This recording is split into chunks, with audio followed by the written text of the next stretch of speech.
And we are live at what was Atlanta Motor Speedway, but is now known as Echo Park Speedway, where tonight the stars of the Fast Track Cup Series look to do battle in Race 2 of the 2026 season. We're ready to roll racing tonight in the Gerber Collisions 200 for our first trip of the season to Atlanta Motor Speedway, Echo Park Speedway. I don't care what you want to call it. I'm going to call it what I call it, and that is Atlanta Motor Speedway. Welcome to tonight's broadcast. Us now on the call with me, of course, as always, is Mr. Enrique Cucalan. Enrique, back-to-back super speedways to start the season. What is that feeling like for these drivers as they get ready to go rolling for the second race this season? Well, we talk about Atlanta Motor Speedway or Echo Park Speedway. You call it Atlanta, I call it Echo Park as it is right now. We always say, or people always say it at Echo Park Speedway, sort of this Daytona on steroids type track. You know, it's a super speedway track, but you know, it being a mile and a half, like it usually was before it got reconfigured to have these high banks. You know, it really creates some of the most intense racing we've seen, not only here on iRacing, but also in the NASCAR Cup Series and the other two national series in real life.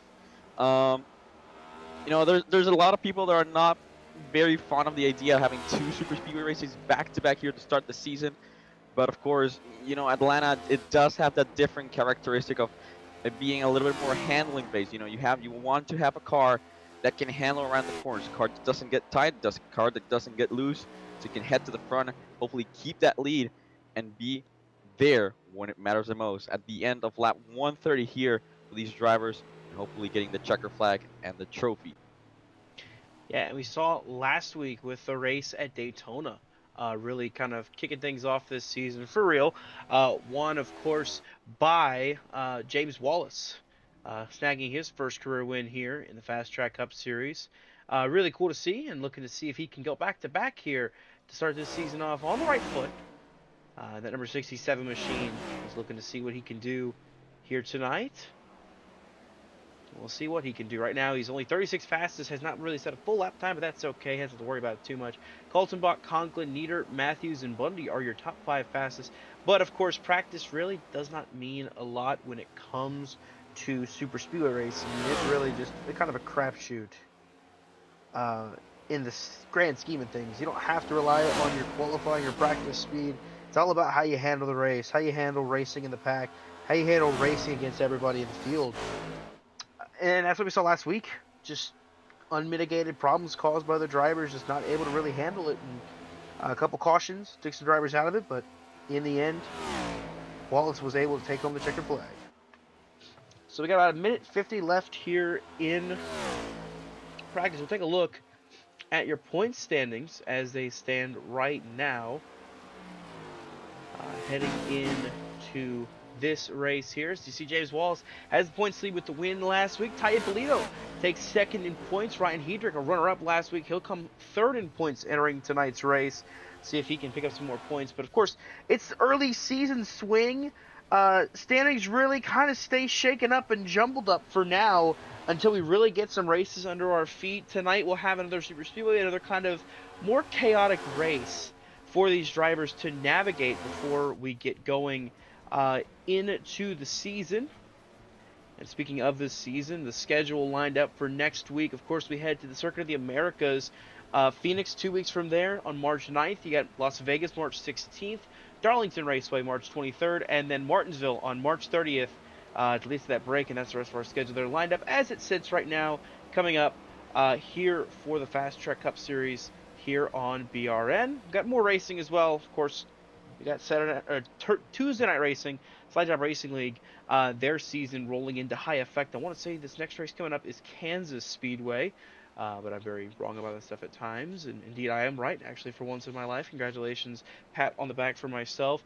The NASCAR Cessna Cup Series heads to Talladega this week, so you don't want to miss that one. That's going to be a lot of fun Wednesday night. And then, of course, Thursday night racing, we have the SoFa Racing League closing out their season. Season 10 ends off with a championship coronation for 3 drivers. And that'll be this upcoming Thursday at Charlotte Motor Speedway.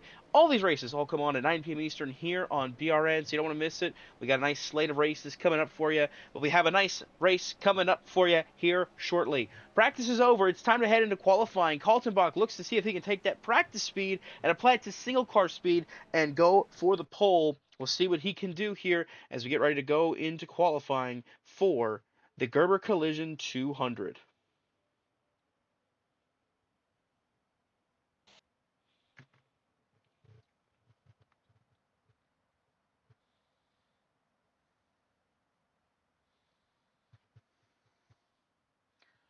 So as field drivers start to head out and qualify now, we'll go to Jeff Marble in the 15 machine and see how he does.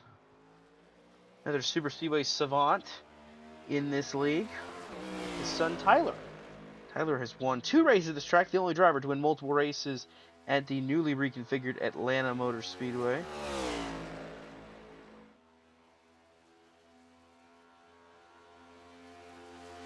We talked about a lot about Jeff last week, considering he was the winner of the 2025 edition of the Daytona 500 here in this league. Of course, we saw James Wallace capture the win there in Daytona. Still, Jeff Marble, a very good super speedway racer. Let's see if he's going to be able to showcase that once again here tonight.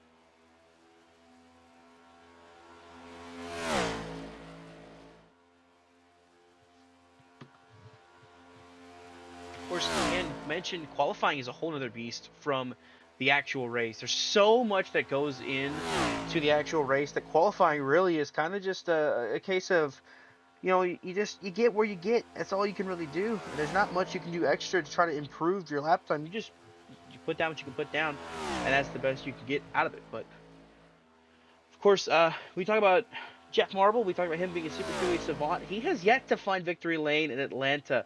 You know, some of those other drivers that have won at Daytona, that have won at other super speedways, you know, they found victory at all 3 of them so far. Like Tyler Marble, as we mentioned, Jake Hickson as well, another driver, as is Danny Gutierrez. But driver number 15, he has yet to figure out at Echo Park.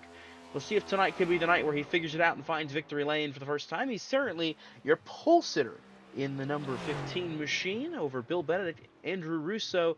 Now Brandon Saylor drops to the second fastest lap as more drivers rolling out to set lap times and getting ready to go racing here at Echo Park Speedway. We'll go back to the number 17. This is Kyle Oakley. So he makes his way onto the racetrack. See what he can do in this race tonight, if he can be a factor in trying to win this race like he did last season. The last time we came to this racetrack, it was in the summertime. It was another 130 lap affair, and Kyle Oakley found victory lane in that race in what was a very uncharacteristic race compared to the rest. Talking about in the sense of lead changes and stuff, only 5 lead changes in last season's race here at Echo Park. Just kind of weird to say that about a super speedway where only 5 drivers led laps, really.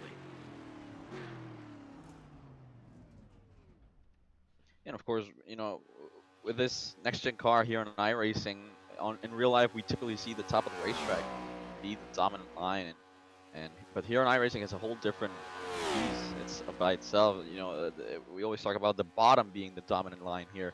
Of course, those cars, as you get into these tight corners, of course, these corners are a little bit narrower and tighter than the ones Daytona and Talladega. So you're gonna see some guys sliding up the racetrack here.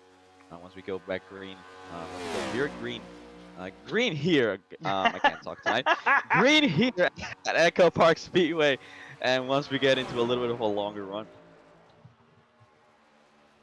You're inflicted with whatever's got me feeling bad. Tracy Powers, John Broussard, right now are your fastest cars. Watching Ryan Hedrick, he qualifies out back, 29th fastest for the number 47 machine. Last week's runner-up, but of course, like I said multiple times, it does not matter where you start. All that matters is where you finish this race. So long as you can get up front and win it, that's all that matters here. So we'll see what happens as we go green for this race.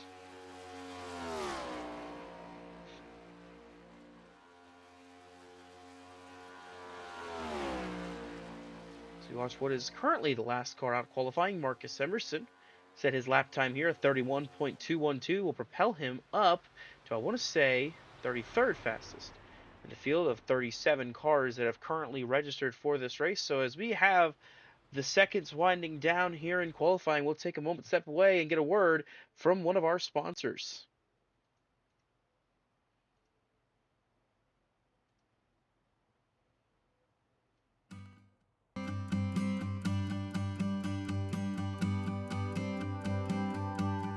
Why choose Gerber Collision and Glass for your repairs? Because 97% of our customers tell us they're completely satisfied with our service. Because we offer a written national lifetime guarantee that means you never have to worry. We stand behind our work for as long as you own your vehicle. Because our technicians are trained in the latest collision repair techniques by the ICAR organization, known to be the best in the business.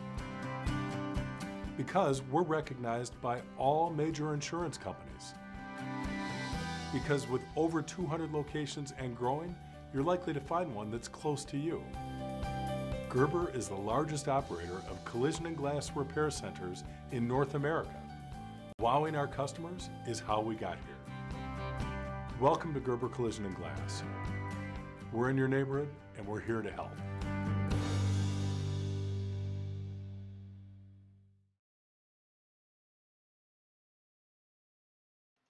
Thank you to Gerber Collisions for sponsoring this race tonight here at Atlanta. So we'll take a look now at our starting lineup for tonight's race and see how we get ready to go rolling here at Atlanta. It's time to go through the starting lineup. Starting on the pole position, it is number 25, Tracy Powers on pole with John Broussard to his outside. You got Quentin Clark and Jared Bundy starting together in row number 2. Row 3, see Sean Kaltenbach with Andrew Moore Jr. on his outside.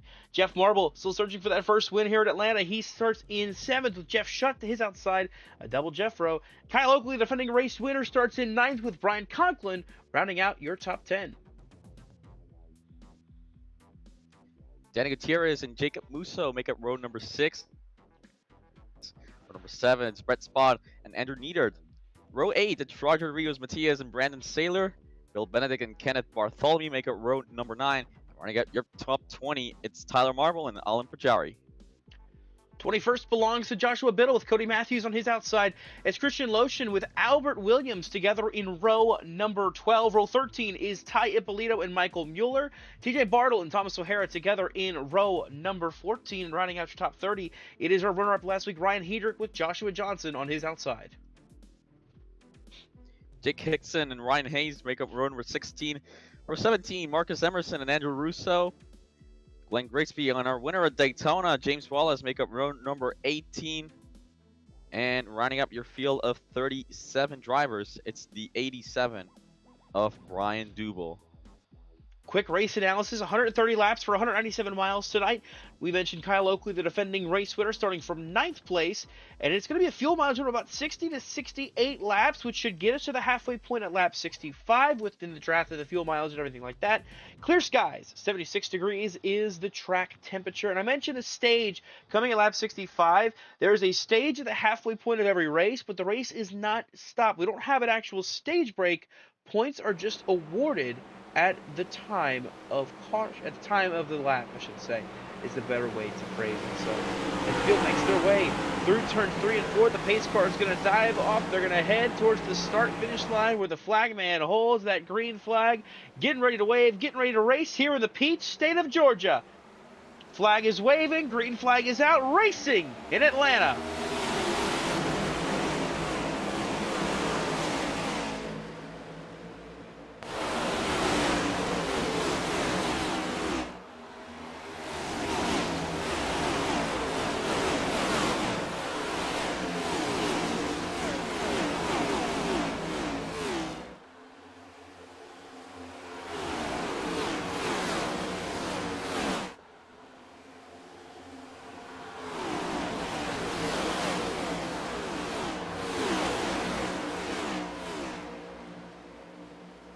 Bit of chaos on lap number 1 there.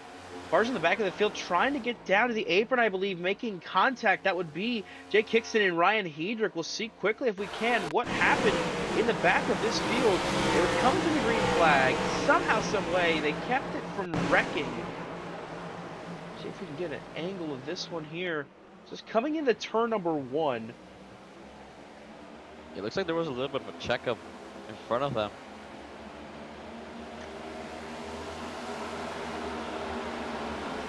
Lap 1, turn 1.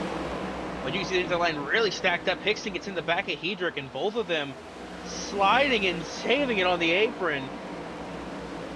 Good on them for that one. That costs Hickson the pack and some front end damage. Hedrick as well out of the pack, but up front, it is Tracy Powers leading the charge here at lap number 3, now on to lap number 4. Yeah, and the field already getting single file. We saw this like last week at Daytona. All of them getting single files, just log laps and not really fight for anything this early. We're seeing it right again here at Echo Park Speedway. Just instant, right for the moment. The green flag dropped. Everyone dropped down low. We see some cars there at the back trying to form the outside line. It's been the topic here for the Fast Track Cup Series the last few weeks. Who can make that outside line work? We saw it at the Clash. We saw it in both duels. We saw it in the 250 last week. Now we're seeing here at Echo Park. It's gonna take some good drivers to make that outside line work. It's gonna take some good bumps. We saw it also last week. You gotta be square with those bumps. One run push, you can see half the field going around.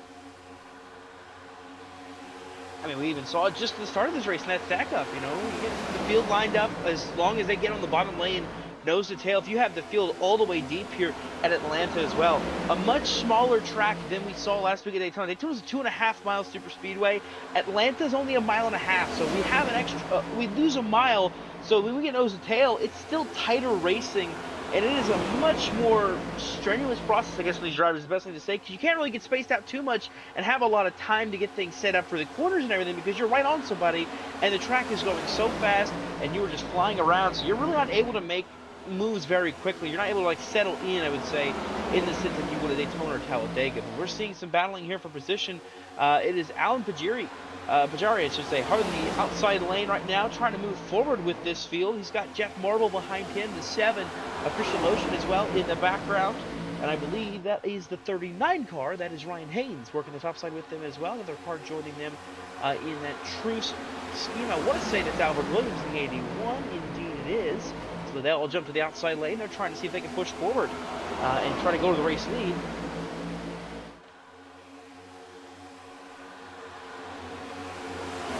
Enrique, there's one key that I don't know if we'll see tonight. If we get any cautions in this race, to the point where we need to get pit stops, we're not going to worry about green flag stops, but the pit lane entry on this track, it is, I guess the best way to say it is diabolical.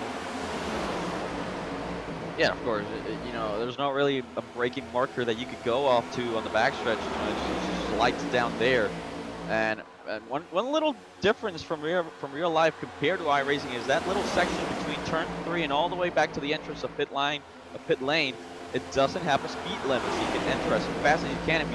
I've seen it before, not only in league racing but also in officials. You gotta be easy on those brakes. Too hard, and you are gonna log up those tires.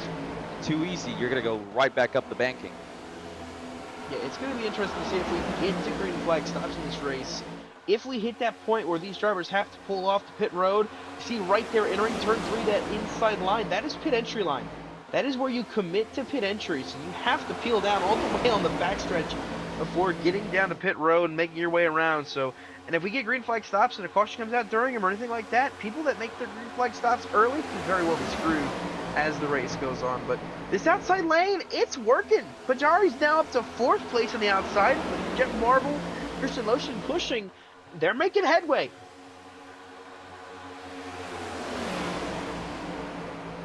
They're gonna get all the way up to 3rd here. Colton back as they lap here at the 16th. I believe that is the 16th. Not really sure. Might be my trading paints not loading correctly.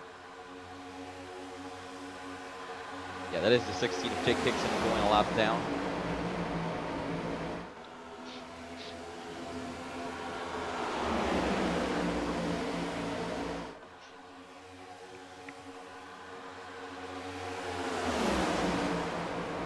Meanwhile, up front, Pajari still continuing to make moves here. They get all the way to the 94 here. Get a run up 4. Side drafting the 2 of Colton back a little bit there.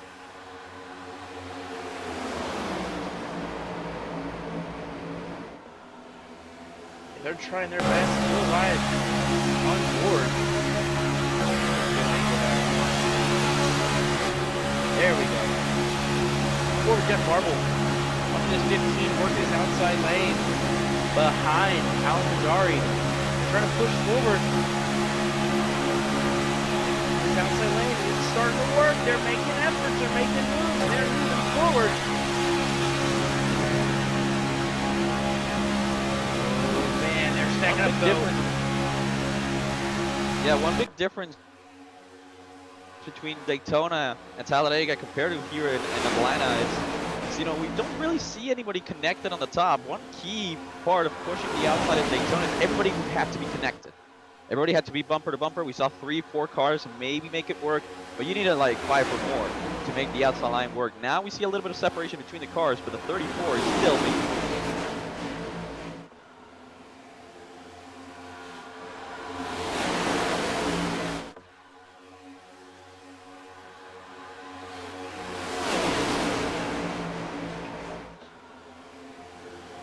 The outside lane really got the run there.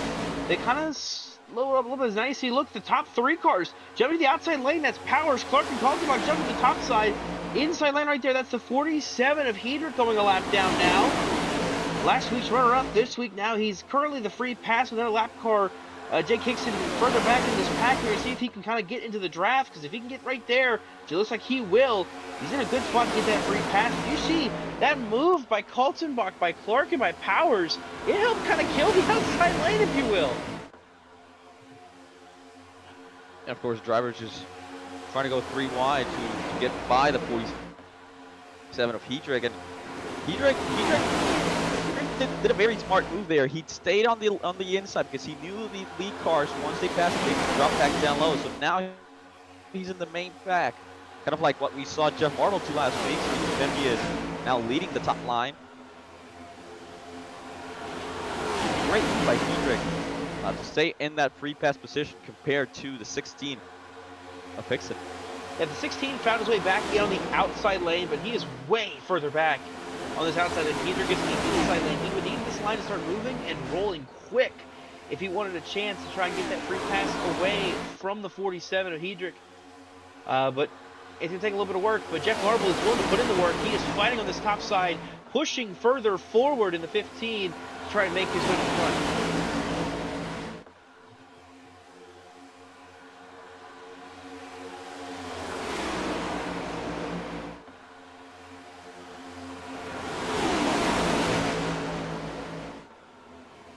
Talk about Jeff Marble, how good of a super speedway kind of racer he is. This track has been his kryptonite. He has only won. He's only led 19 laps of this track. He has not had very much success, if at all, here at the super speedway. Last time 3 and 4, the 39 of Ryan Haynes slid up the track a little bit. We're starting to see the handling aspect of Echo Park kicking in. Some drivers already slipping up the track, and you see the outside line now fading down the backstretch. We have a little bit of a 3-wide situation further back. There's Mundy, 37 Ryan Conklin, and that would be the 26 of TJ Bartle. Pretty solved that. Back to 2 wide for the line.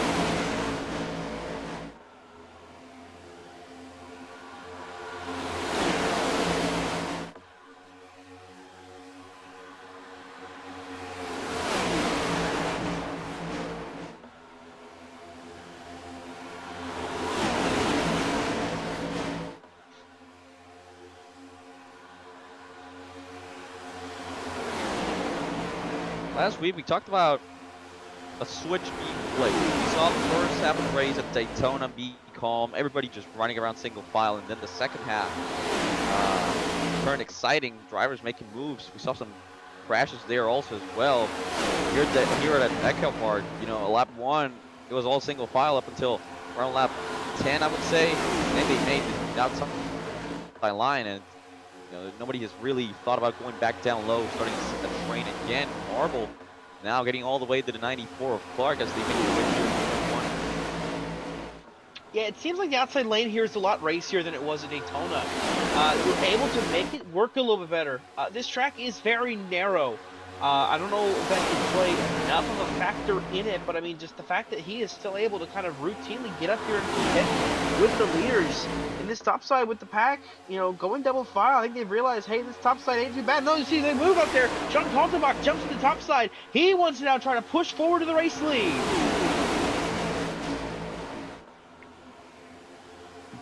But now there's separation between Kaltenbach and Marvel. That's going to allow the inside to surge. So finally, Marvel gets to the back bumper of Kaltenbach. They're up the track there a little bit.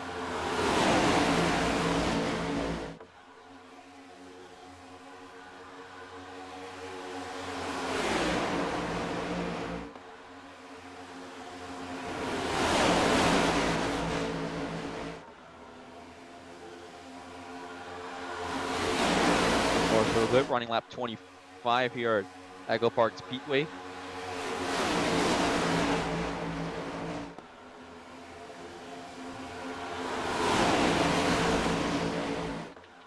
Ultimate's gonna get a good push here from the 15 of Marble.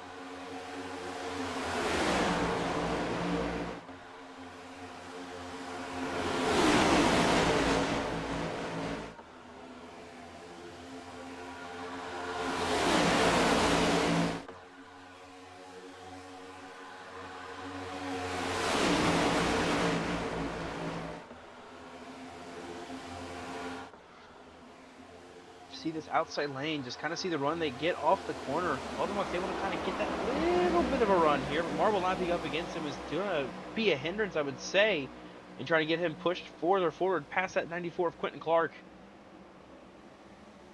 Just watching this field make their way around this speedway.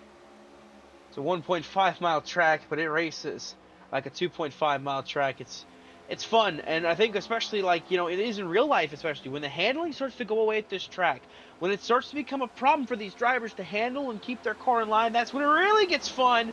It's Marble washing up the track there on the front stretch, making their way back into turn one through the tri-oval. He kind of washed up towards the outside wall, but he gets gathered back up in line with Kaltenbach, but that kills him. Momentum a little bit now.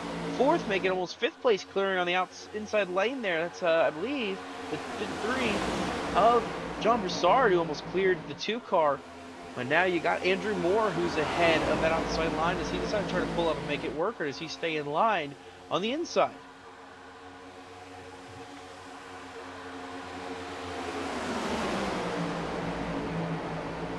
The last time by, you know, they were all the way up to the 94 of Clark. Now back to 4th place and the inside, still trying to make that outside line work.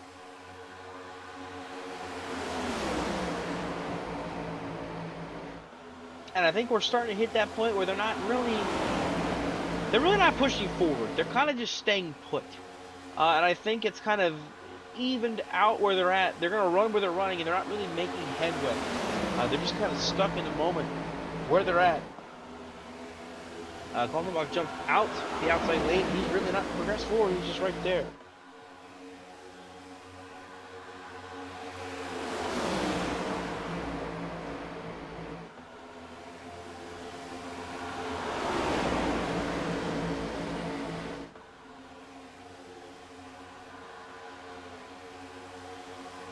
Another laps to go here at Echo Park Speedway. Jason Power still leads.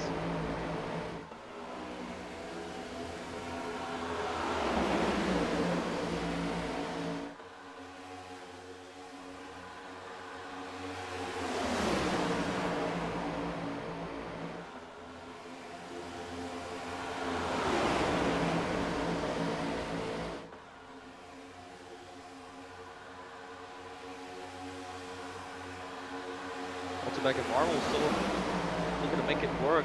Yeah, I've got him back to the 34 for Jari.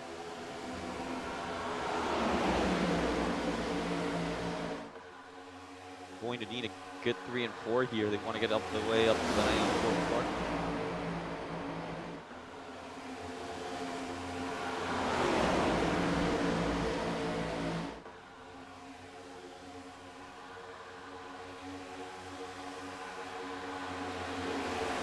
Back to the outside of the 94. With turn 1, and there's Cody Matthews in the 10. That's some neckboard issues. Currently going 6 laps down.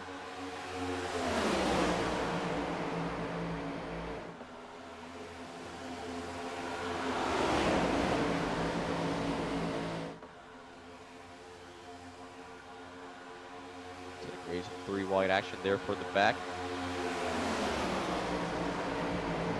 Up front, calls it back, drop now, back down to the inside. That worked pretty well for him. Kaltenbach was 39, jumped to the top. Realized that maybe it wasn't the best decision to make at that point. Not really going forward with it. He has dropped back down to the inside, running lap 35 here.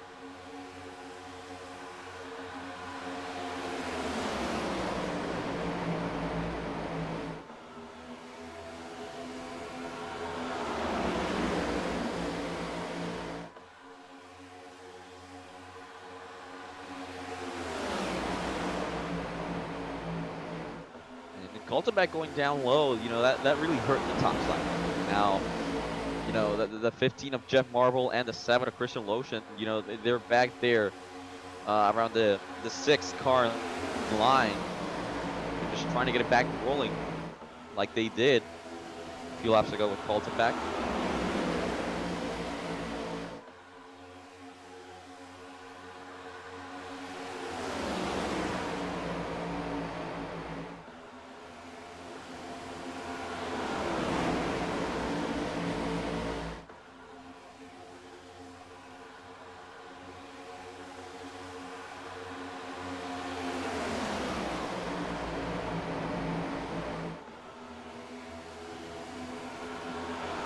Lap 38 this next time by. Outside line, it's really struggling again with Marble leading and Lotion trying to push. Actually got a good run down the backstretch. They're going to go all the way here. 34 for Jari. So quickly things changed here at Echo Park Speedway. We get side by side. Barely almost with 2 of Kaltenbach.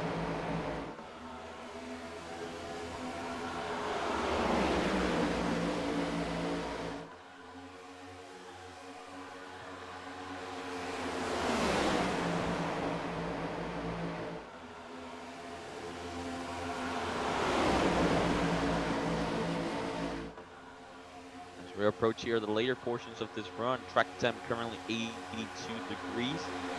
I'm really sure.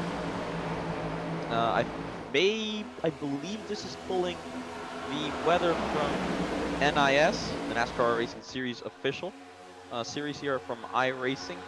One thing that I did notice a lot, those NIS races, and of course the official A fixed cup races, the cars got really loose on the later portions of the run. Now, again, I believe this is pulling the weather of the NASCAR iRacing official series. So we'll have to probably keep an eye out on that if it is the case. Now, nobody really gotten loose. Seen some drivers get a little bit tight to shoot up the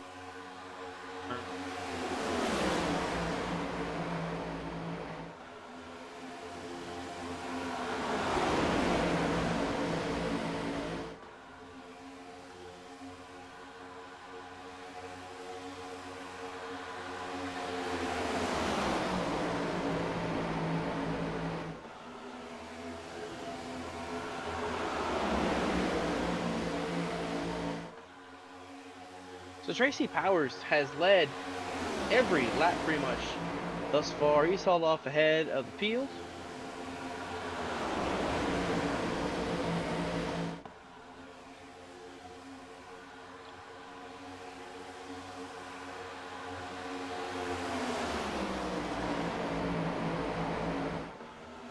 really want to talk about a little bit of the guy's high spirits racing. We talked about him last week. Try to make the outside line work. Bat bump in the wall when the 94 Quinn Clark and the 1 of Roger Rios Matias, the 95 of Jacob Russo was the one who survived that race. Their 4th car, Andrew Moore Jr., the 77, also had a little bit of spin coming up the road. So far, 2nd and 5th on the inside. Battling their 5th is that 77 of Andrew Moore Jr. The other 2, Matias and the 95 of Russo, further behind. Matias currently 19th that last time by. Jacob back in 25th. Maybe in 25th. But I believe one driver that we will definitely see here in these final few laps once we get into the final lap of this race. He's going to be net 95, and also the car in front of him, Tyler Marble. Talked about him, multiple-time winner of this racetrack. He knows how to get it done.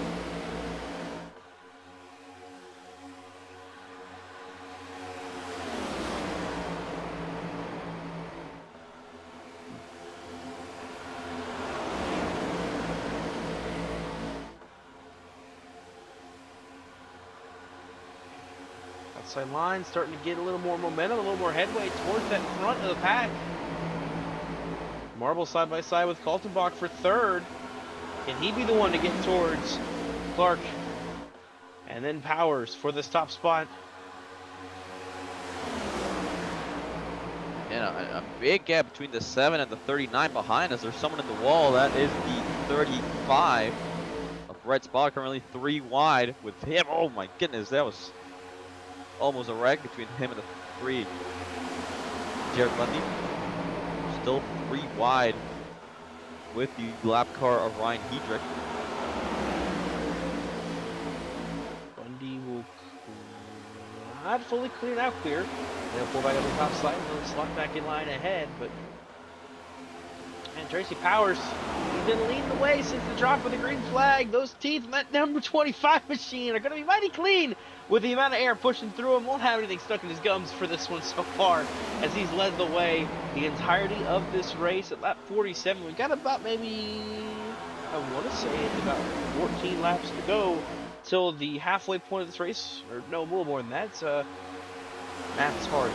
19 laps to go until the halfway point of this race, in which we will award points for the top 10.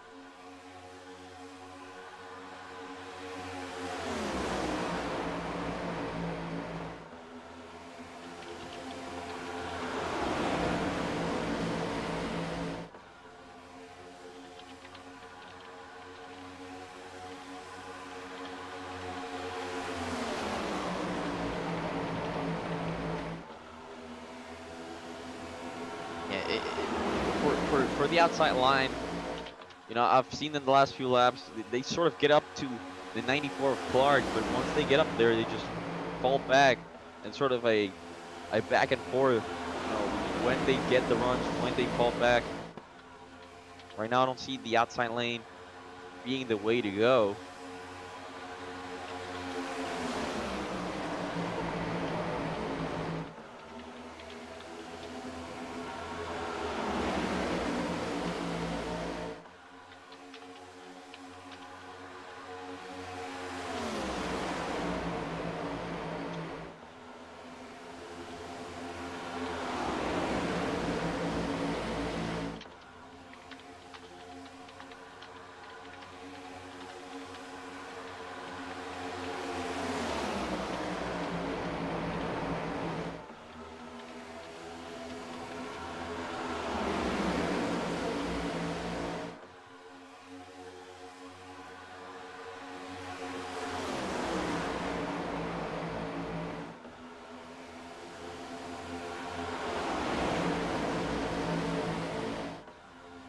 In the 7, pushing down the front stretch.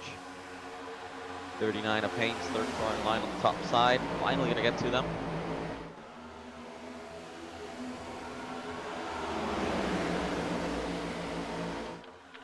The 7 thought about going down low in front of the 47, Ryan Hedrick.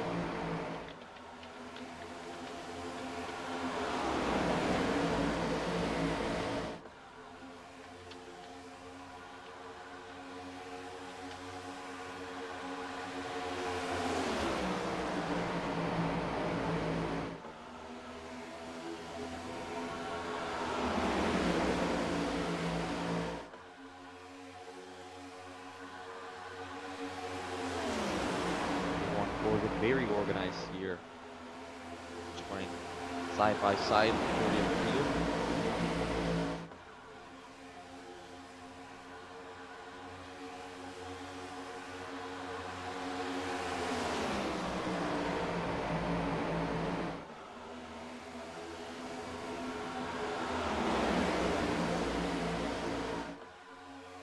outside line just really cannot get going where they need to. I mean, they can get up to third place on the inside line, but just it seems like the rest of this race is going to be more of the same.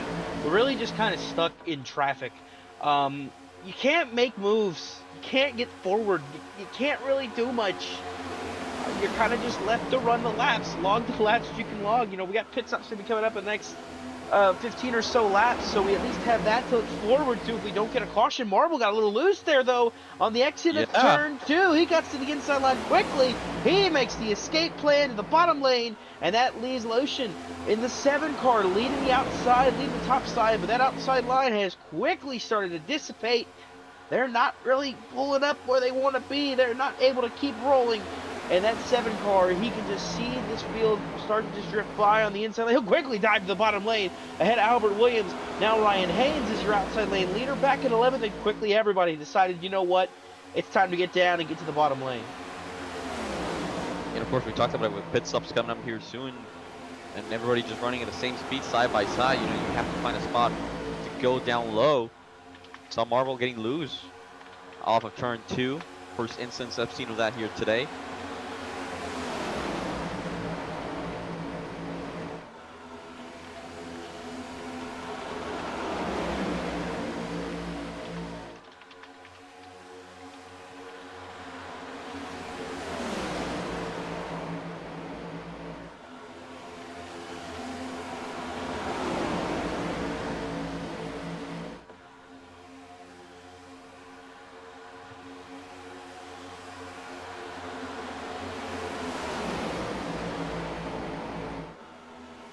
Well, if there's one person that's having a nice time right now, that is, of course, the driver of the 25, Tracy Powers. Led from the drop of the green flag. It is now lap number 58, and the 25 machine has been up front every lap thus far. A very similar case to what we saw last week with the 19 of Ty Polito. Led the most laps in that race. Ultimately, at the end, it was James Wallace in 67, capturing the win.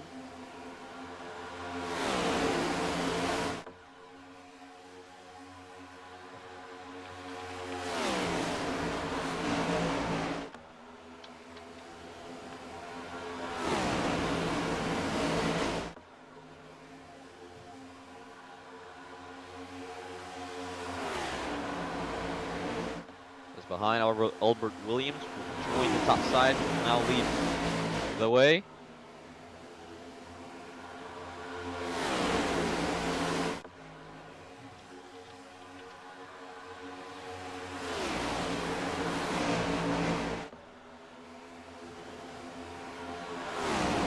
Now everybody just kind of slots in line, and you can hear the horns kind of blaring a little bit. Not too loud right yet, as you see moving around in the background. Spot and Haynes can't really stay fully lined up together, and it's going to keep hurting the outside lane, but I hear the train coming. They're leading the bottom lane, they're locking laps, they're finishing the race as quick as they can. That's all they really want to do. They just want to keep churning these laps down and keep getting close to the end of the race. When you talk about the end of the race, I want to talk about the end of the stage. Coming up just 4 laps here. Of course, no caution. You know, the rule about no caution, I feel like that, calm these drivers down, because you know, and you know you're not gonna get a guaranteed caution to get past the 22 there of Marcus Emerson going a lap down, but you know you're not gonna get a caution, so you know you don't see people attempting those aggressive moves that we see. We may see some people join up, go up to the high side, try to get some extra points, but not really that 3-wide craziness that, of course, we see here at Echo Park Speedway. Yeah, I think with this, you know, staying green after the stage, people aren't going to make the aggressive moves. They might say, oh, actually, no, we got pit stops coming. Tracy Powers and Jeff Marble are coming to pit lane. They're going to pit before the stage. One thing that I know about those two is they were leading the top line and the bottom line for quite a while. And they mentioned to me 63 laps was about the time that they would have it. What a save! Jeff Marble coming to pit lane. Marvel had told me specifically, Jeff told me 63 laps was about the number, but draft assistant could help it. Obviously, they couldn't make it. Lotion is coming to pit road as well. It's coming up on the white flag of the stage. We're shuffling the field around. And you know, Clark running second behind what was Tracy Powers.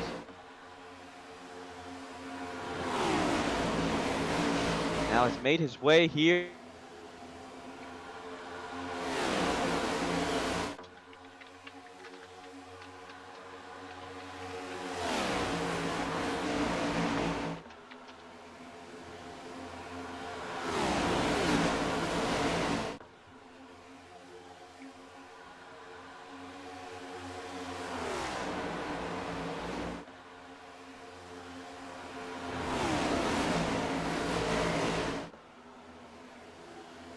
So the stage is complete. Quentin Clark wins it, and Kaltenbach now, and Clark and a bunch of other cars are going to start to peel off. Now this is where it really gets dicey. The more cars are going to come down pit lane, because the more cars staying out means more cars that have got to get on that pit entry access road. And that's going to lead to some very tight moments as this race continues on. But the other factor, too, for these guys pitting now, that by Rex coming to pit road and caution comes out, they could be screwed. They could lose this race because of these pit stops coming up here where they're pitting earlier than the rest. See more cars peeling off, a bunch of cars peeling off for a second. A lot more were coming down than we thought. Looks like we're getting packs of about 5, 6 cars coming at a time. Nothing too crazy. Everybody getting down to pit road speed by entry. Haven't seen any penalties yet. Could change, of course, in due time. We could see a penalty right now for all we know as well. We continue to watch the field.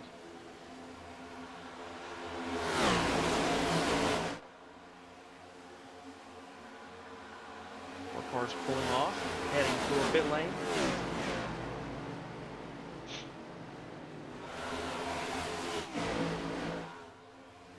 So Andrew Moore is leading the field.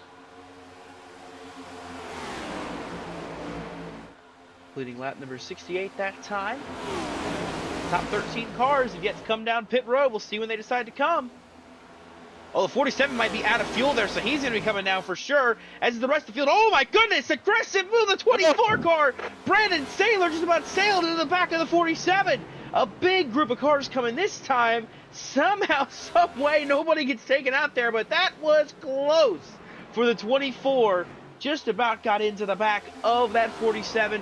We've got about maybe 3 cars left to pit. That is your top 3 cars, Gutierrez, Benedict, and O'Hara. We have our first penalty of the night, speeding. Andrew Moore Jr., the 77, too fast, entering pit lane. So he'll have to serve a penalty. 2 cars coming to pit road now. That's Danny Gutierrez and Thomas O'Hara. Bill Benedict stays out as your race leader, as the rest of the field still making their stops. Tracy Powers is currently cycled through as the leader of those who have pit so far. And he's got Jeff Marble right behind him. This first pack that pit, they are currently the leaders. There you see car on the apron pitting that time. Couldn't tell who it was. It might have been Hickson in the 16 car finally coming to pit road.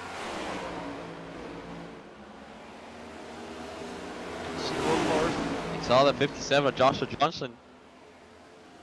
Yeah, the 57 of Joshua Johnson, what was trying to pit the last time by, almost spun back up the racetrack, had to abort, stop, had to go back around, and it's now finally on pit road.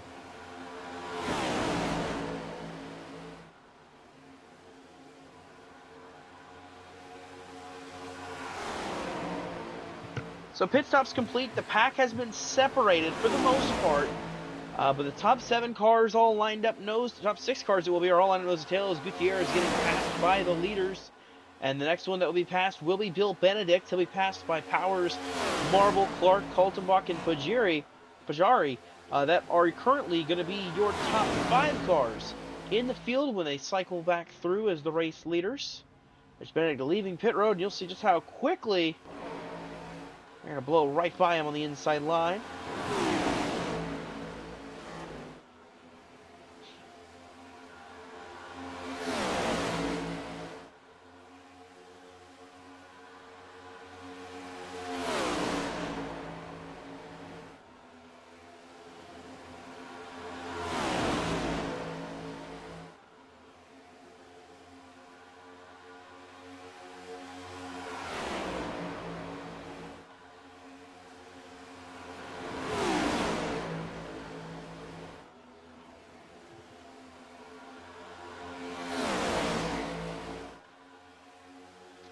So everybody's made their pit stop, and I gotta applaud this field for that. We made it all the way through pit stops. We got everybody onto pit road and off of pit road without any incident. We had a close call there in our pit road with Brandon Taylor in the 24, but we didn't have any incident. Everybody made it through. We only had one penalty as far as I knew. That was the 77 of Andrew Moore Jr. After that, everybody else clean and good through pit road. And of course, we talked about it earlier, you know, the challenges of this specific pit road here at Echo Park Speedway, the way you enter, of course, you know, that speed limit that we talked about, no speed limit on that apron section of pit road. We're getting it slowed down to 45 miles an hour, and back up into the racing circuit, you know, great job from this field. Whoa, we got a battle happening up front for the lead. Jeff Marble jumping to the outside line, trying to get by Tracy Powers with help from the 22 car. Not able to get it, but you see that second pack is caught up, and they're jumping to the outside. Michael Mueller going to the top. It's about who goes where. But the outside line, as quickly as Marble got to the outside of Powers, he quickly starts to drop back, and only 3 cars in this lane. Could be a disaster. Mueller pulling back down to the bottom line. Marble could very well be on his way to the back of the field.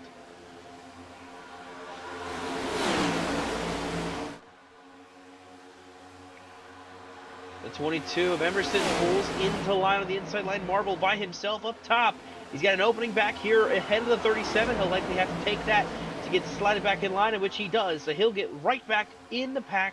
See him stacking up a little bit further back behind. That's Oakley in the 17, leading the top side. I think that's the 39 of Ryan Haynes as well. Jump to the outside, quickly trying to get back down in front of Albert Williams, in which he'll do. You see him start to stack up on the inside line. We'll see what Oakley can try to work. He's 17th place right now on the outside lane. Can he get all the way up here to Tracy Powers, who now takes back the race lead at lap 77? And we are single file for a good portion of the field.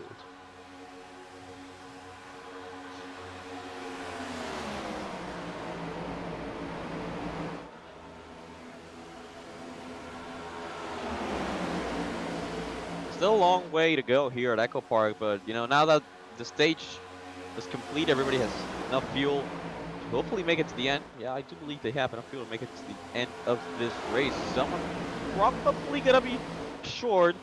I'm a little bit concerned about this 25 of Powers, considering he had to pit about 2 or 3 laps earlier than the rest of the field. Didn't even make it a halfway.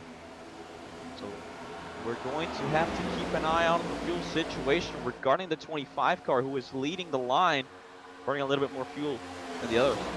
Yeah, it's really going to be his downfall. Yeah, you're going to lead the most laps. Yeah, you're going to lead this field around the racetrack a bunch, but you're also going to burn more fuel. You're going to waste more fuel, and that's going to be a hindrance to you in the end of this race, because everybody's going to be able to get by you and hold off because you're having to play a fuel game while everybody else is saving behind you. That's where I think the best place to be is right now, is the driver number 94, Quentin Clark. He is riding the back bumper of that number 25, and he's getting the save. No fuel being burned here. Too crazy. He's able to just kind of ride. As you watch on board that number 94 machine, the field very much single file all the way back in this first group of cars. One is on the outside, Albert Williams, number 81, but he is shuffling backwards by being on the outside lane, really making forward progress. Yeah, you're got a pick right here. I'd say it's definitely going to be the driver of the number 94, Quentin Clark. He's in a really good spot, able to save fuel, riding the back bumper of the 25. In a position to capitalize when it happens.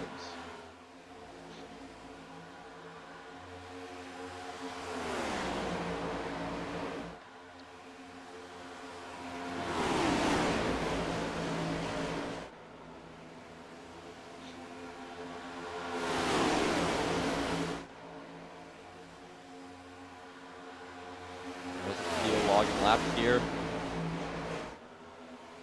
Still about 50 laps to go here at Echo Park Speedway. We just riding around, saving a little bit of fuel. Nobody really going up to the outside line. You know, if you go up to the outside line and you're leading, you're gonna start burning more fuel. We're probably not gonna see that outside line forming until about 30 laps per mile.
Outside line just warmed up, nice and easy. And this is the part where you just ride it out. And again, you mentioned it, Tracy Powers leading this field. It's all great and dandy for the bonus points, but the gas mileage to the end of the race. Yeah, you know what really concerns me is that the rest of the field made it halfway. Tracy Powers and Gerber Marble were two of the few, I must say few considering I packet lost in the middle of green flag pit cycles. We are back now, however, I'll say those are the two of the few that had to pit before halfway. We're really concerned now with the 25 with how much fuel he is burning. Being the leader of this race, currently listening to his onboard, he's not really lifting off the gas or anything, or running, you know, a decreased throttle percentage, just going flat out. About 45 laps to go in this race. If he manages to make it, it would be an achievement. Yeah, it'll be a very special achievement if he gets the chance to make it all the way without any problem. But I'm not gonna hold my breath on it.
Enrique, I don't know about you, but I had a nice butter and jelly sandwich for dinner earlier, and I thought that was really nice. You know, the way they work together is kind of like the way I'm seeing Tracy Powers and Brett Clark working together, guiding this field around this racetrack, making sure they're able to hold on to everybody, keep them all lined up together, and causing no problems. Definitely, just keeping the line being formed, the line formed here. Are you really making any moves? Considering what we saw this weekend in all three series of NASCAR, it's really uncharacteristic of Echo Park Speedway, but of course these drivers have a different mentality. Trying to get to the end of the race, you know, no stage cautions, just everybody trying to get everything they can out of tonight's race.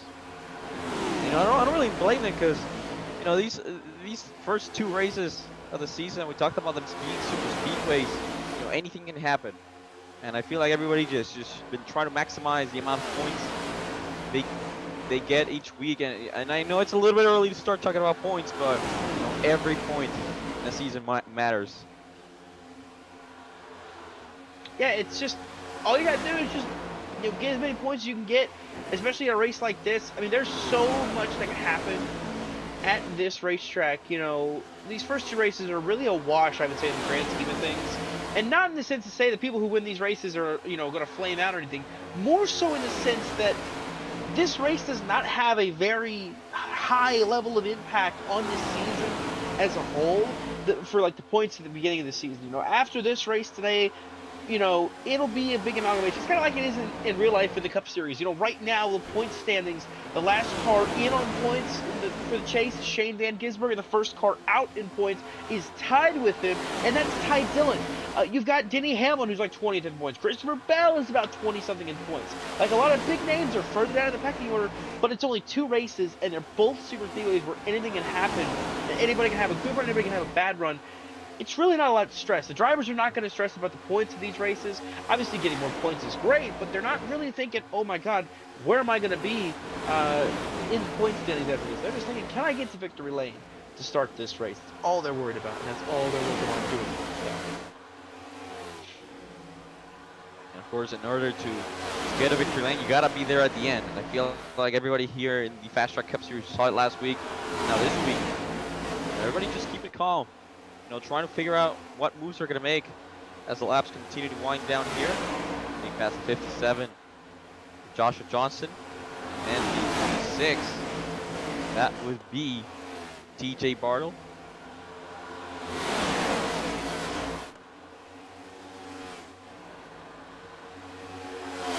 Oh my goodness! Wendell Clark inside. He's gonna take the lead away.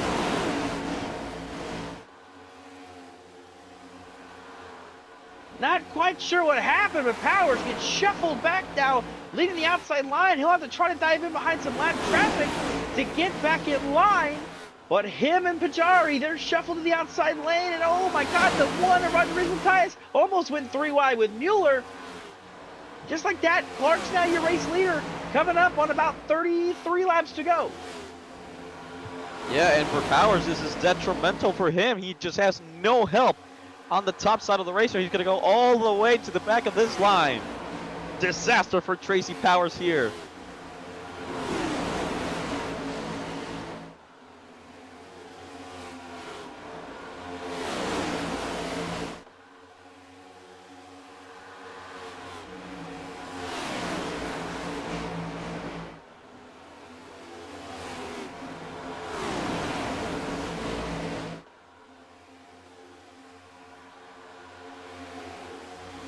I was about to say, this might be what Tracy Powers needs. Just, switch places with the 94 of Clark. Try to save that fuel that you need to make it to the end of the race, but circumstances did not play out in Powers' favor. He's still dropping to the back of this field. And you talk about this is how quickly things change. Here at the Super Speedway tracks, one lap, you find yourself being the leader. The next one, you're all the way at the back of the line. Currently Tracy Powers running in 16th. So they approach 30 to go next time by.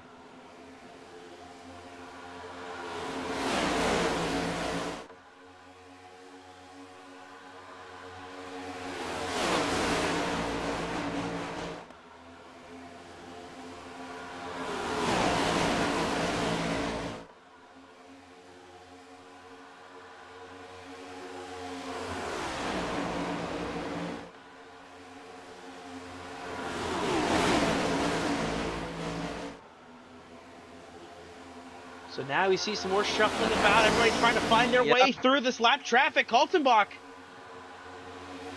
really kind of shuffled here. They're trying to find their way around the two lap cars that are leading the pack. But Clark, I think, is willing to commit to their back bumper. He wants to be right there with them and try to save some fuel as well. Coming now 29 to go, and you see just how quickly this field can get shaken up because of all the lap traffic. Third place is 2 cars behind second place.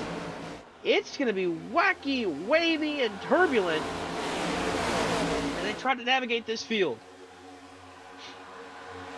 Yeah, and Clark now behind the 77 of Andrew Brewer Jr. is back to fuel saving.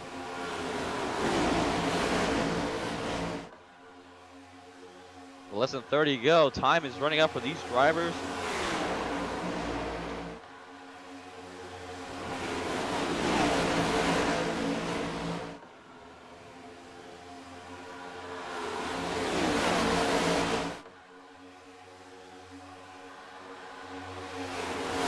Now gonna go to the top side here. He's gonna clear as Kaltenbach now is making the move for the lead. Pajari gonna stay with the 94 of Clark as they go down the front stretch. Here comes the 99 of Michael Mueller to help out the two.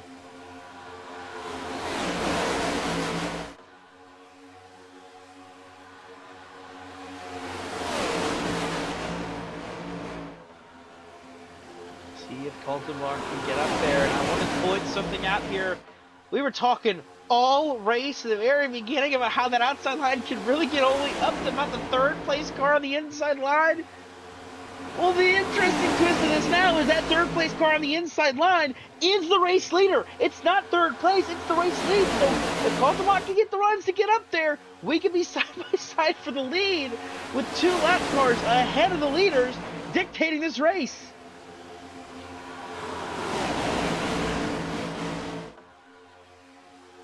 And you know, this plays just another big twist to what we're about to see here at Echo Park Speedway. Those 2 lap cars are really going to shake things out, and how the runs are made here as we get into the later portions of this race. Well, we're in the later portion of this race. We're in clutch time.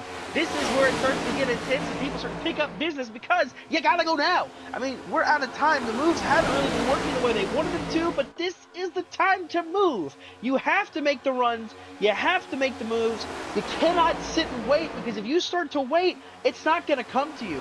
It's not gonna happen. You're not gonna get where you want to go, and you're gonna wind up just kicking yourself for saying, oh, well, I sat in line and waited for the run to build, and the run never came, and I couldn't get the run I wanted.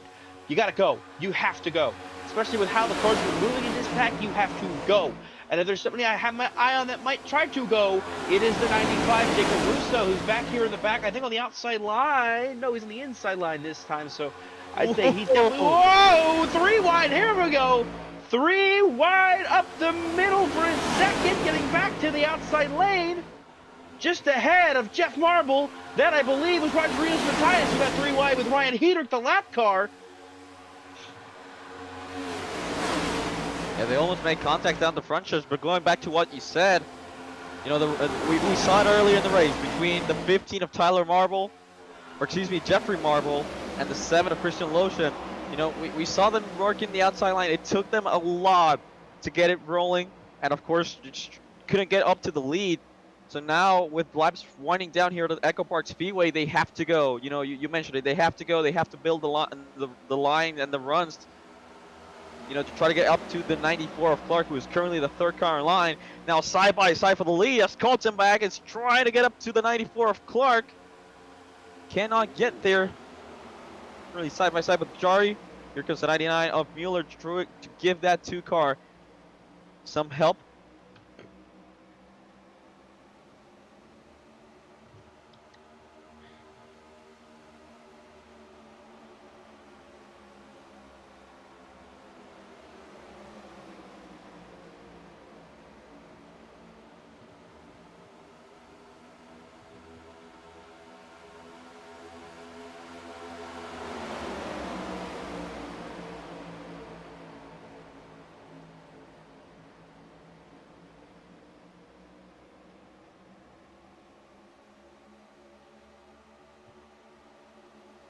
Kaltenbach gonna drop down to the inside. Ooh. Quickly gonna jump back up. Side by side for the lead now. Coming to 19 laps to Kaltenbach go. with the advantage. He's got the edge for now. Can he get enough help from Mueller?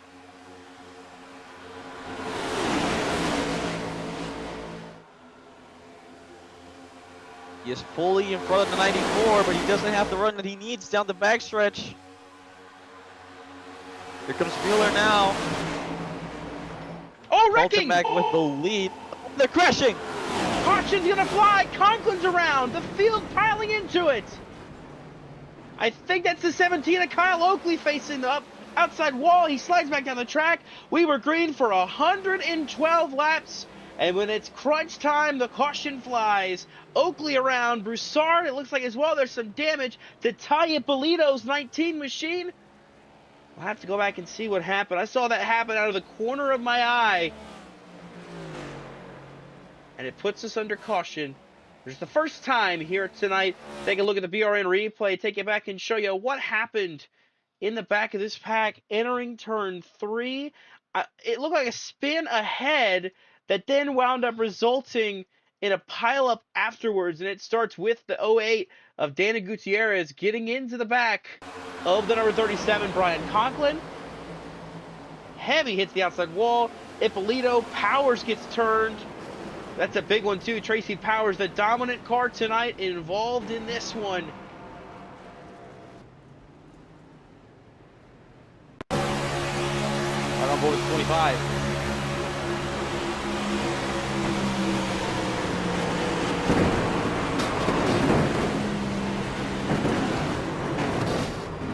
John Broussard as well.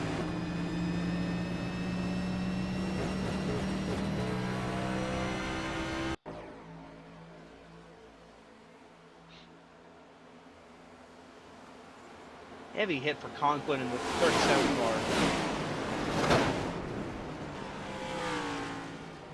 Yeah, for Conklin, you know, a hit eerily similar to the one that Ty Gibbs experienced yesterday in the NASCAR Cup Series. Sort of that left to right, straight into the wall.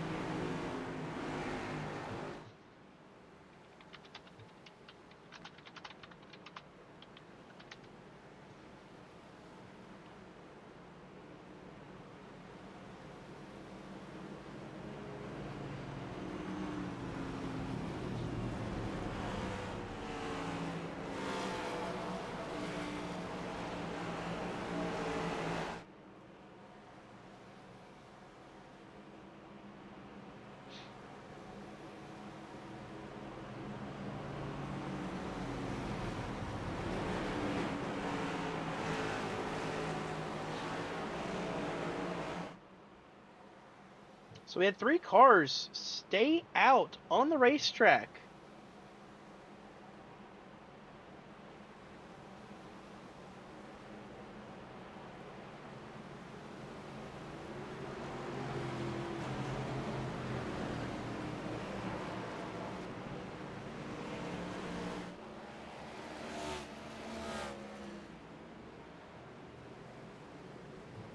An interesting strategy for them, including Ty Polito, was involved in the incident.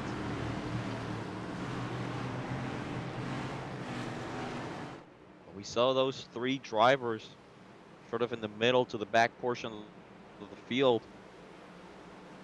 I believe their strategy is, you know, that we saved some fuel. We pitted when we needed to pit. We just saved under the caution period. We will make it to the end of this race.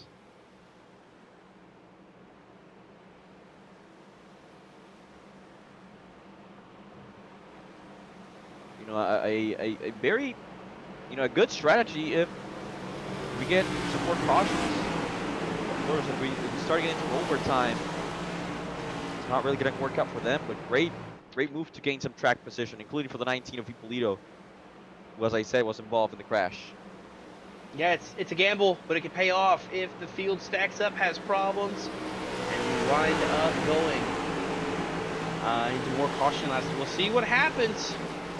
Bill Benedict will control the first restart of the night with Brandon Taylor, Ty Ippolito, Sean Caldermack, Danny Gutierrez. That top 5, green flag out, back up through the gears they go. Inside line did not get going. 15 to go, presented by 72 Diecast. Taylor leads. Benedict back side by side with the 24. Caldermack connected with the 24. Finally, Ippolito gets to the back bumper of the 90.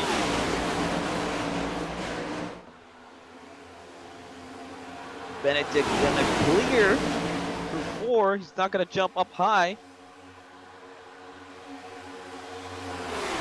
Back side by side down the front stretch.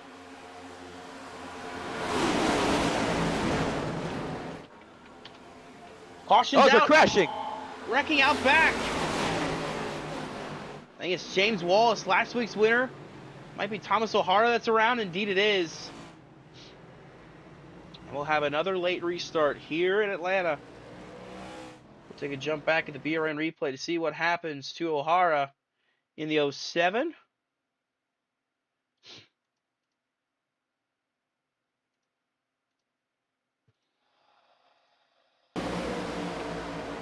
Entering turn 1, just a bit of a stack up, a contact made.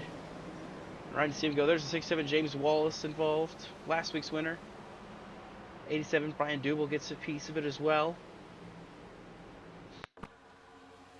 Yeah, and you know, it's a domino effect because the outside just checks up. O'Hara has to check up. The 87 bumps into him. The 67 bumps into the 87. And so forth. Just domino effect that caused this crash. Bad time to have the number 7 on your car as the second number with that one.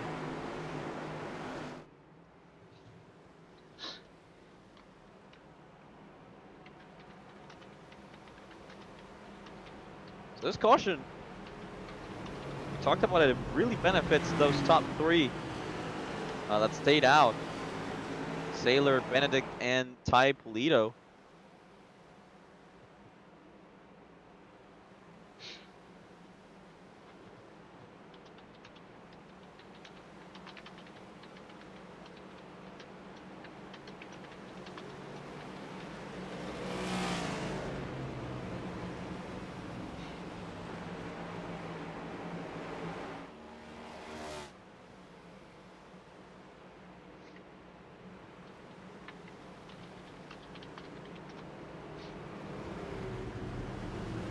So we should get green with 10 laps to go, I believe. 24 Sailors race leader as they make their way.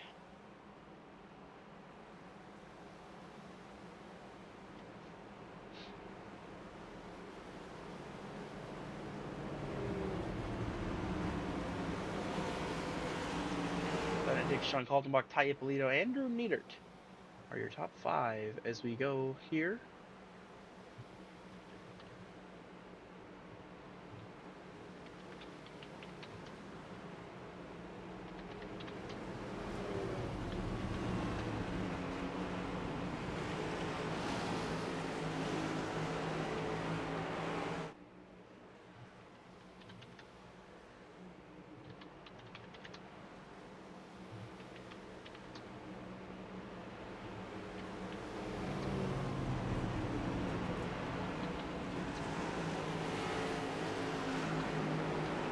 Well, Enrique, 10 laps to go.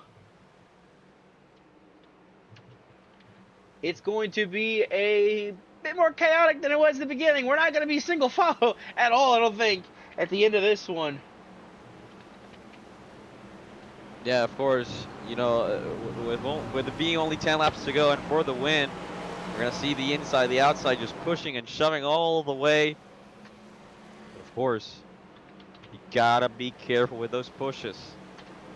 We saw it last week between the teammates over at high speed racing.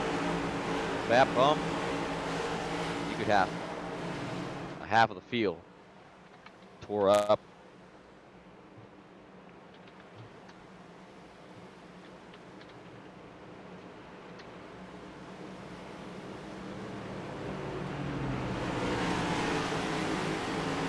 Of course, one driver that's not going to be holding back here on this restart is going to be that 2 car, Sean Kaltenbach. We saw it in the last restart, gave the 24 a big push.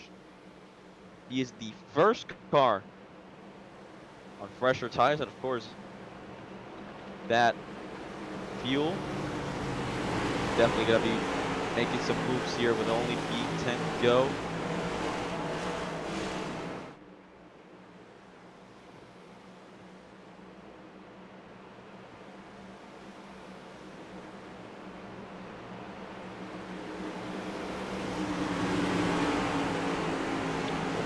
Connection there for a second, but the timing is showing like the race is over. That was weird. We'll see if it keeps going, but Sailor is your leader, Benedict second, Kaltenbach is third, green flag flies, 10 laps to settle it here at Echo Park.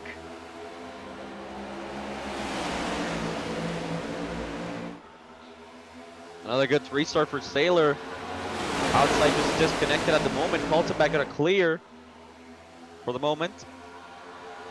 So he does the 36 of meter. They're going to jump up to the high side. Look at Kaltenbach leading to the charge of the race lead here. The 90 of Benedict being left out to dry on the top side. We're getting 9 to go here, and Kaltenbach has the lead and is clear. Oh, car of the wall outside the background. Oh, I think it's Tracy Powers. No, actually, it's a different purple car. I think that might have been.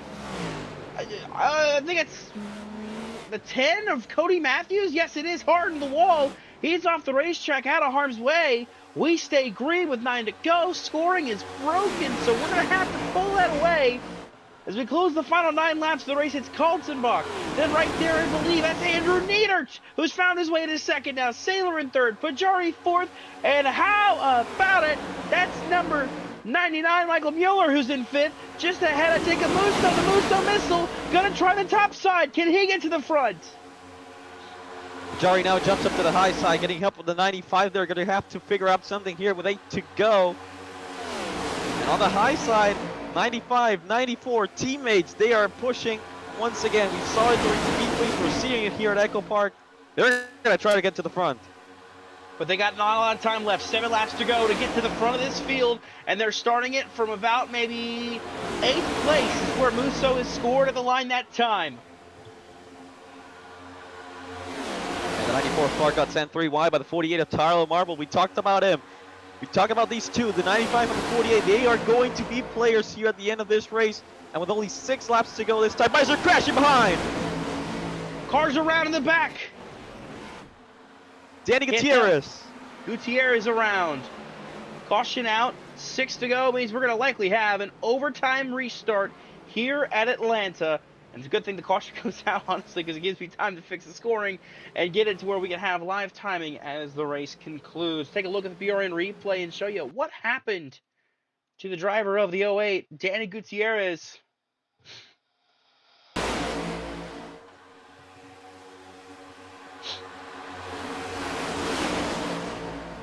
Just 3 wide right there with the 3 car of Bundy. Bundy hit hard in and then trying to get back going into Jake Hickson as well. Gutierrez spins up the racetrack. Luckily, not any further problems. He will have to come to pit road and get damage repaired. That'll leave Kaltenbach as your race leader.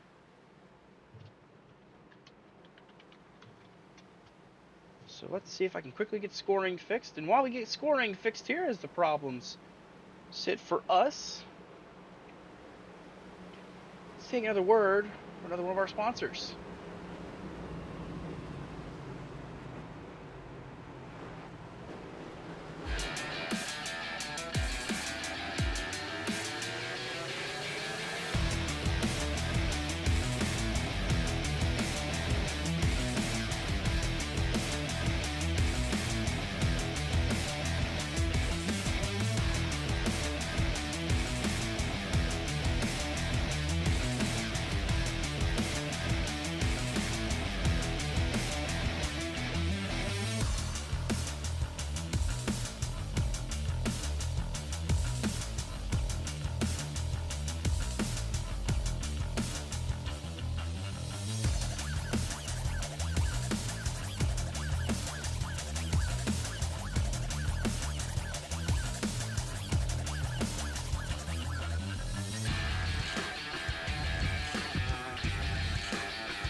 Thank you to our title sponsor, Alloy Wheel Repair Services, sponsor of the FastTrack Cup Series.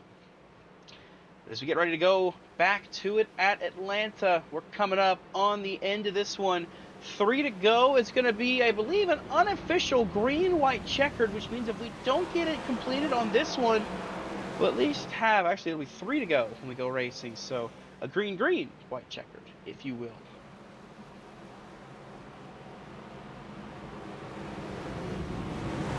So 3 laps to go. It's Kaltenbach, Niedert, Mueller, Saylor, Bartholomew, the top 5 as we get ready to roll here. And just kind of looking through.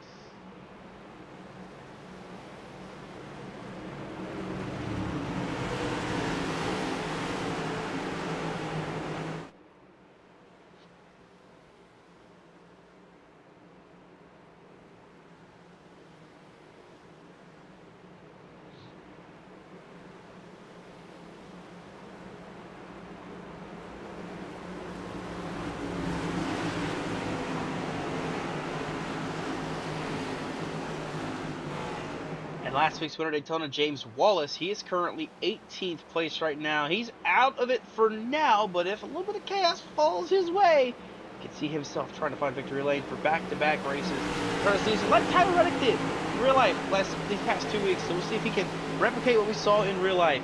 Pace car is off. Kaltenbach, the control car, heading for the restart zone. Green flag gonna fly. 3 laps of racing left. Let's go from Atlanta.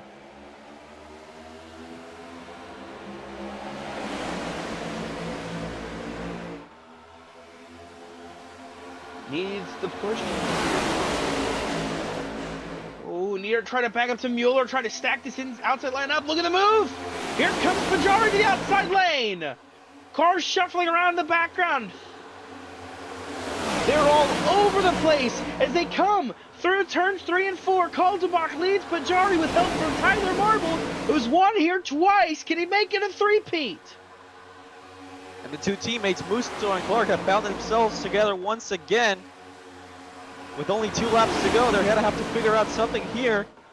But the outside trying to get a run down the backstretch.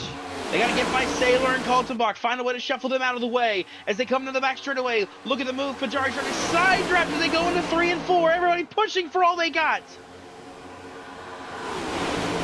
Coming out of turn 4, they're going to see the white flag this time around. 1 more lap to settle it. 34 now has no help. Through 1 and 2, we'll see if Saylor, a little of a gap now between him and Colton back down the backstretch. Saylor, we'll have to see if he tries to move. There goes Musso to the high side. Oh, 3 Saylor! wide now for second. They're crashing in the back, but out in front. Kaltenbach, uncontested, is going to win it here in Atlanta.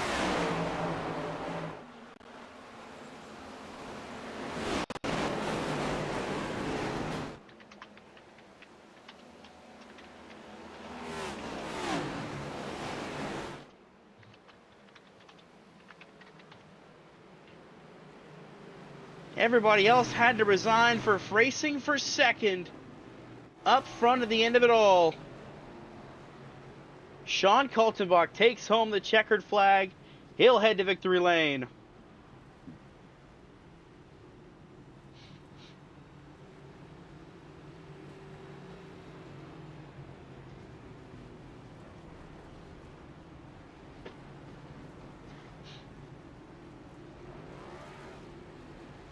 Okay, no burnouts from the number 2 machine. Right at the start. Yep. Yeah, bargain it, not really pulling any burnouts. Okay. So take a look at your finishing results from tonight's race. Kaltenbach takes home the checkered flag over Quentin Clark. John Broussard comes home third after starting second. The top 3 finishers all started in the top 5 of this race. How about that one for a fix? Jacob Musso coming home in 4th. Brandon Saylor fades back to 5th at the end there. Kenneth Bartholomew in 6th. Alan Pajari comes home 7th. Tyler Marble made a valiant effort to rally. He comes home 8th. Andrew Niedert falls back to 9th. And Michael Mueller rounding up the top 10. Ty Polito and Ryan Haynes, 11th and 12th. 13 was Jeffrey Marble. Once again, does not find victory lane here at Atlanta Motor Speedway. Roger Rios Matias in 14th. Kyle Oakley in 15th. Albert Williams in 16th. Andrew Russo comes home in 17th. Bill Benedict is your 18th place finisher. Glenn Grigsby in 19th. And right at your top 20, it's Marcus Emerson.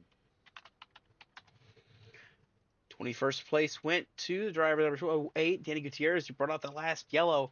Brett Spod comes home in 22nd. Jeff Shutt, 23rd.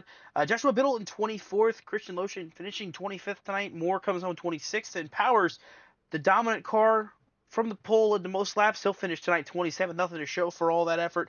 Last week's winner, James Wallace, in 28th. Joshua Johnson comes in 29th. And Brian Dibble finishing in 30th. And then there's the rest of your field. O'Hara was the last car on the lead lap. The rest of the field off the lead lap to finish this race tonight. So let's see if we can dial up our top 3 finishers and see how they're feeling about their runs tonight.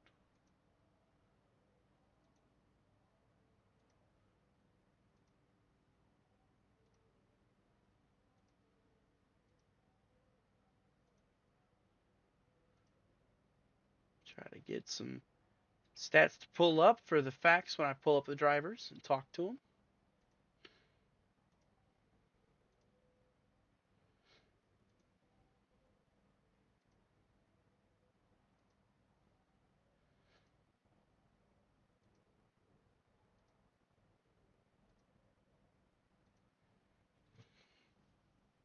All right, so let's pull in. First, we'll talk to our third place finisher, that being the driver of that number 53, John Broussard. Hey, John Broussard, it's us now in the booth. You got a copy?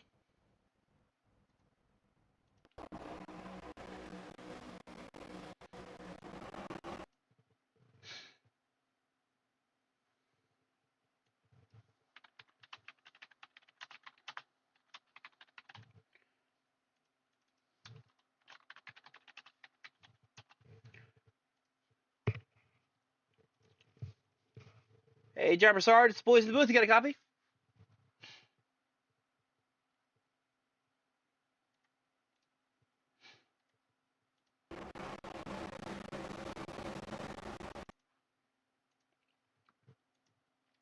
Starting to think he does not have a copy.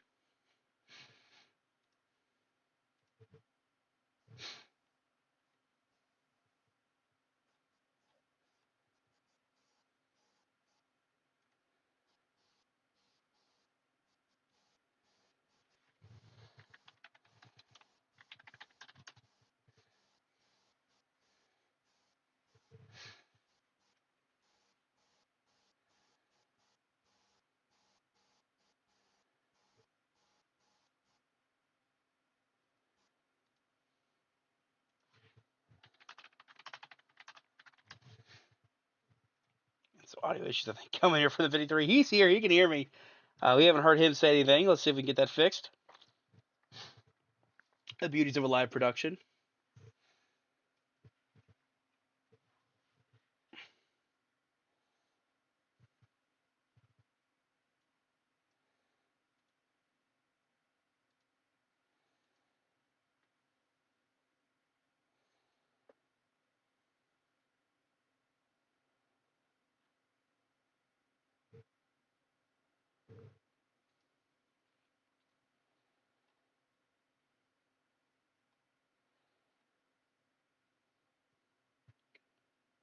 Check 1, 2. John, you got us?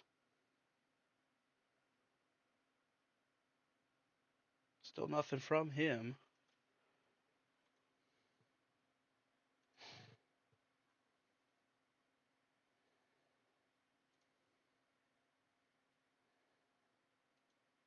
Just do a text-to-speech interview if I have to. I don't know if this works. Will it pick up the audio on from... let me just test this real quick. Jay said, yeah, I hear you. So it picks up on the streams, so it definitely could work if we have to do it that way, if we have to play that game. Hopefully John can get his audio fixed. He can hear us. Well, it would be the first until Matt Steiner does it, in which case then we do it with him at some point. If he can get third place or second place or even win, we'd be talking to him through a machine, but...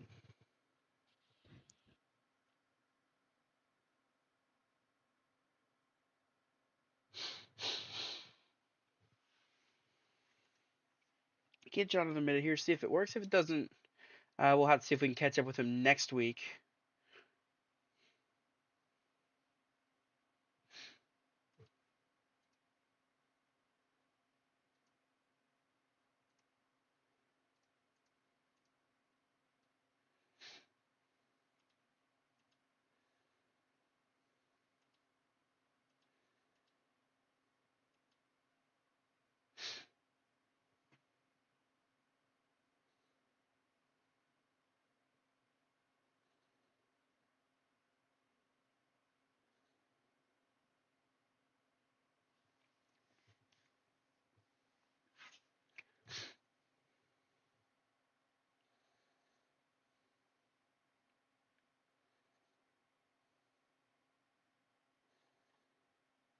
Don't think we're going to get a hold of him here. So we might have to catch up with him next week.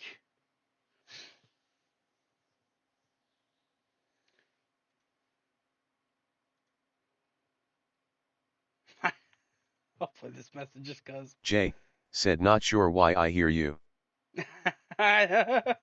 So he can hear us. He can't speak to us is what we're stuck on right now. We might have to kick John out and get a hold of him next week. We'll get a hold of him next week. We'll get it figured out, John. But I just want to say, since he can hear me, congrats on the third place run. If you have any teammate sponsors or shout outs, send them to me and I will play them out loud for everybody to hear.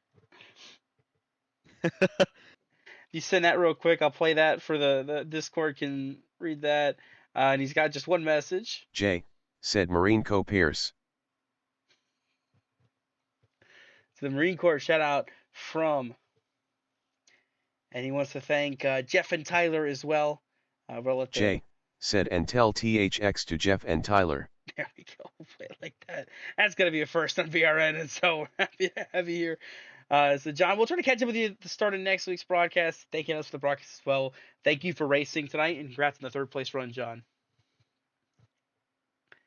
And so we will, after a unique interview, we'll see if we can send it to Enrique, catching up with our second place finisher tonight, that being Quentin Clark. Hey, go to Clark. It's Enrique Kula up in the BRM booth. You got a copy. Hey, man, I got you. Well, we finally got someone with a microphone that works. No. Quentin, we saw you throughout that race, just running around in second place on the inside, just behind that 25 car Tracy Powers, and then some shuffling around send you a little bit further to the back of the field, but still managed to come back to a second place run here for that 94 car. How's that race for you? Yeah, I hated to make it a boring race, but if I didn't just cruise for a little bit, I was not going to make the stage on fuel, and really wanted the stage points after the disaster that was last week for us at High Spirits Racing. But yeah, overall good race. Strategy was to try to chill at the bottom and let Tracy run out of fuel, and try to just take the lead from there. And then we caught up to those lap cars and got a little shuffled, and then we had all the cautions, and so after dropping back to 11th, I'm sitting here asking my teammates hey, which lines are going? Like, what do I do? So overall, just happy that we were able to find the bottom and get a run, take 4 tires.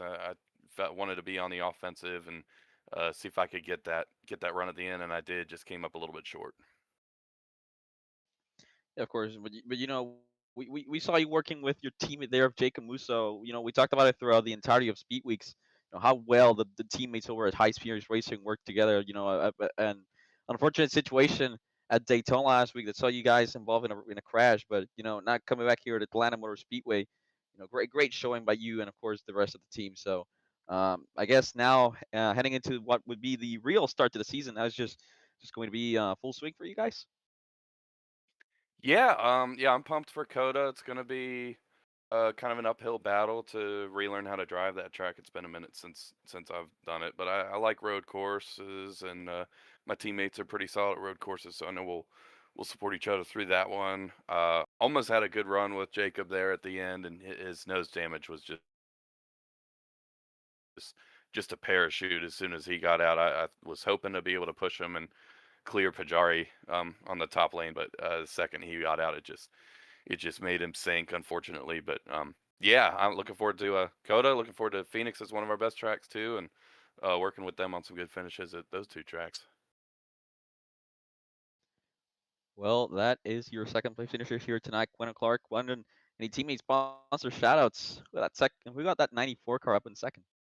Yeah, really appreciate you guys in the booth for running the show. I'm glad I was able to find y'all and get you connected to Jeff, and finally get to talk to you here in an interview capacity at the end of one of these races. Hopefully we get to do it the next couple weeks.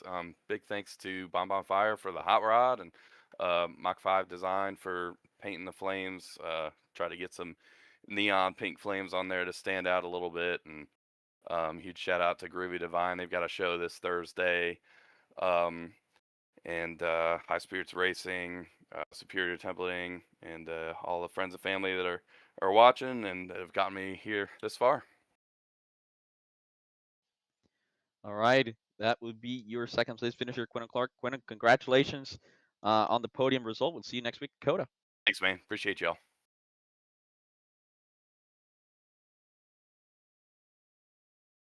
All right, we will send it back up to Dawson in the booth so you can catch up with our race winner, Sean Kaltenbach.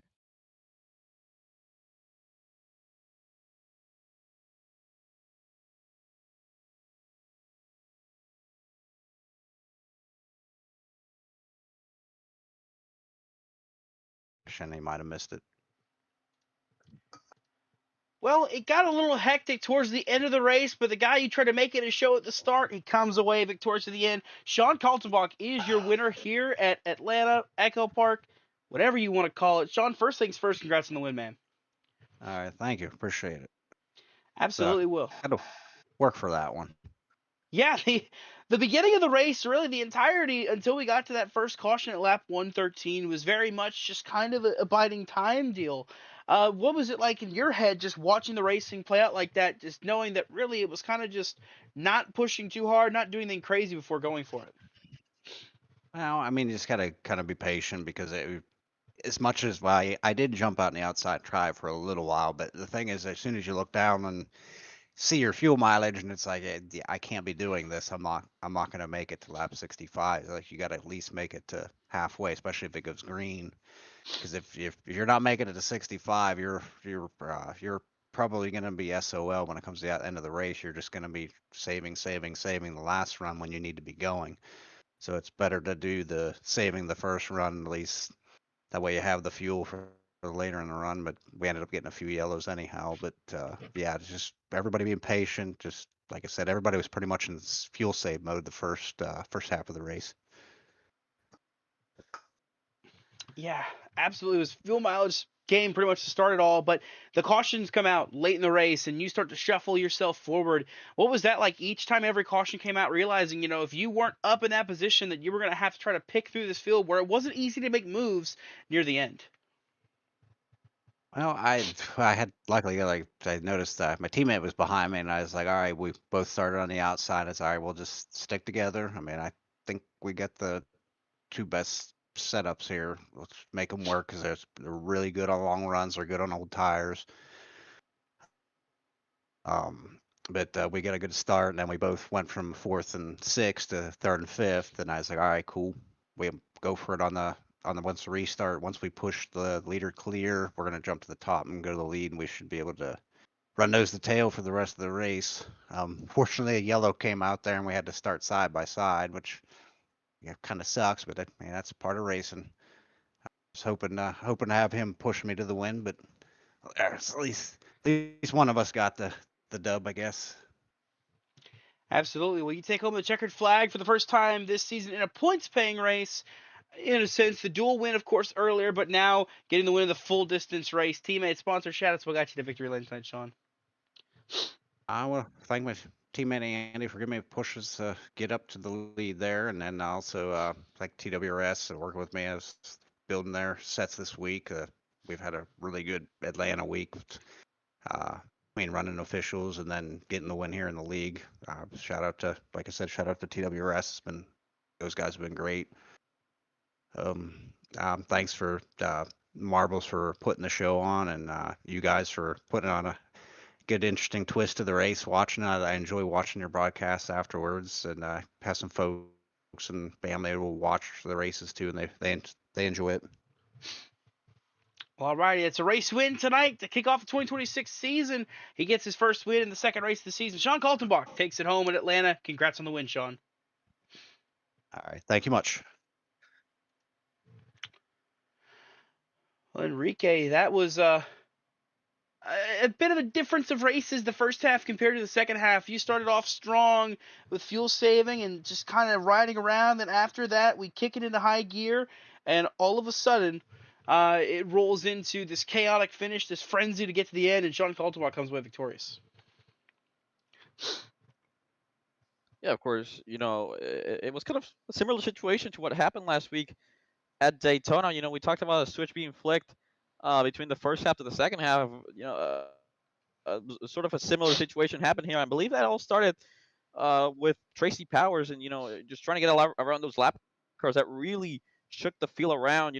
Generated that outside run, and then we got those cautions there at the end of the race, which really set us for almost a win on strategy there by those three cars that decided to stay up. But ultimately, Sean Kaltenbach, he was a driver that was making moves all day long, and found himself up front there late, got the lead, never looked back. So an exciting finish there, of course, for Kaltenbach. And now that we start the real season, now we're gonna start seeing, um, the drivers that that show up at your typical tracks. Because at Daytona and Atlanta, they were tracks that of course anybody can win at.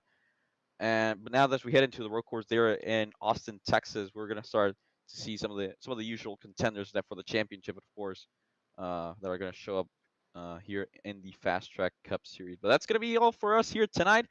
Action coming up tomorrow night in Kansas. Side Job Racing League goes over to, of course, the Midwest and Kansas. Fifth race of season 16. Cruise Auto Racing has been on a roll. They have won 3 of the 4 races this season. We'll see if they can continue their dominance tomorrow night, or if another team jumps up to the winner's circle tomorrow night, 9 p.m. Eastern, 8 Central. The NASCAR Cessna Cup Series goes to Talladega. It's going to be a wild, frantic race there. We saw it last week. AJ Hyder just continuing to dominate that season. We'll see if he can get the points lead this coming Wednesday, 9 p.m. Eastern, 8 Central, right here on BRN. And Thursday night, the Sofa Racing League ends their 10th season of competition at Charlotte. 3 champions for 3 different divisions, of course. Little new points format for this 10th season of the Sofa Racing League. But, of course, 1 race to go to determine the champions. They'll be to the Thursday night, 9 p.m. Eastern, 8 Central, here on BRN. But of course, it was a very fun race here tonight. And ultimately, Sean Kaltenbach comes home with the win.